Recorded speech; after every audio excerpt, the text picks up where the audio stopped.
Good morning. This is Dwayne. Today I'd like to talk about 4 different ways to play a right hand melody.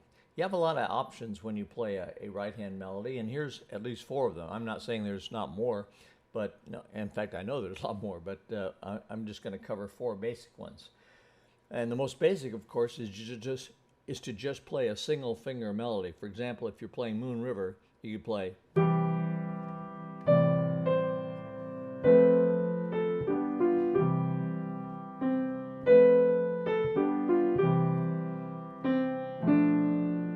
Right?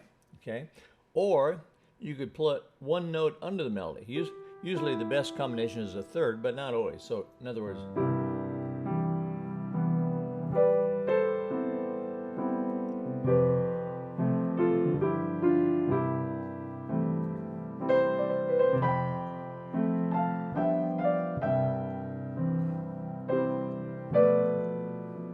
see that? Okay.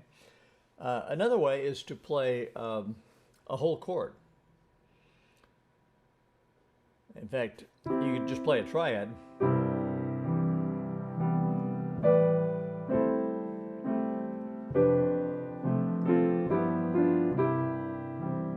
Okay, and that's the triad, the 3-note chord.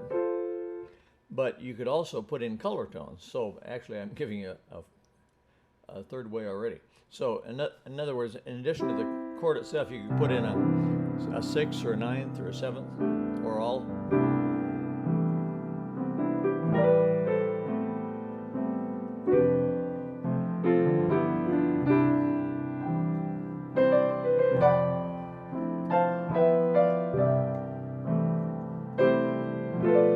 There's a 4-note chord that I'm playing right there. Okay, so sometimes often they're 4-note chords when you put in a color tone. A color tone, of course, being a 7th or a 6th or a 9th or a 7th and a 9th or a 7th and a 6th. And it could be any combination of things like that. Okay, and then the 4th way, actually there's a 5th, but I'll say we've covered 4, is to play an octave filled in with chords. In other words, play a chord, but play the melody in octaves, but filled in with chords.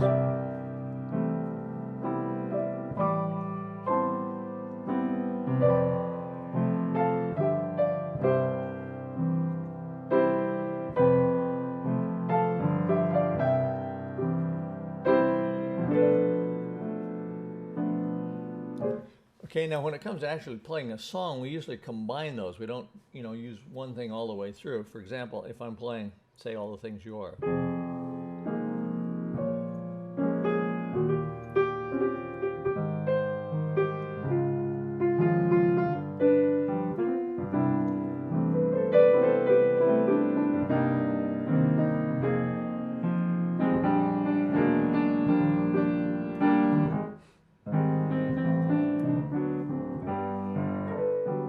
Okay, see how I started out as a single finger, but then I went to full chord.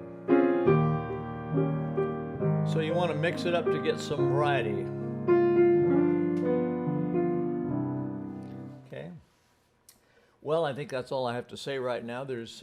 We tried to cover 4 ways, and we actually covered 6 ways. So you can see there's many, many ways to play that right-hand melody. But there's 4 of them: a single finger, 2 notes at a time, 3 notes at a time, a triad, or 4 notes at a time, or octaves with the whole chord filled in, which would be 4 notes at a time, 4 or 5 notes at a time, because you could put in a color tone in your octave as well. So that's it for today. If you enjoy these little tips, come on over to playpiano.com and sign up for our whole series of video tips and instruction on music theory and so on. So I hope to see you there. Bye-bye for now. Hi, this is Dwayne again, and I'd like to tell you about a little book that I wrote a few years back. It's called Piano Chords and Chord Progressions, The Secret Backdoor to Exciting Piano Playing. And it's a terrific resource about chords. If you want to know more about chords, you ought to latch onto this book. It's just barely over $10, $11 I think it is. And it covers all the chords and chord progressions that I talk about in my videos. It's just a great, it's not a substitute for videos, of course, but or DVDs, but it's a great summary, and it's so inexpensive that it's well worth your while to get. Here's a table of contents. You can just look down here and see all the things it covers. Starts out with major, minor, diminished, augmented, 6th, 7th, and on to 13th chords and suspensions and alterations, and then gets on to chord progressions and so on. So it's a very thorough book, and it's got a lot of illustrations. I'll just toggle through a little bit, so you can, and there's the back cover. So it's worth your while to get. So hope you take advantage of that. Thank you. Bye bye for now.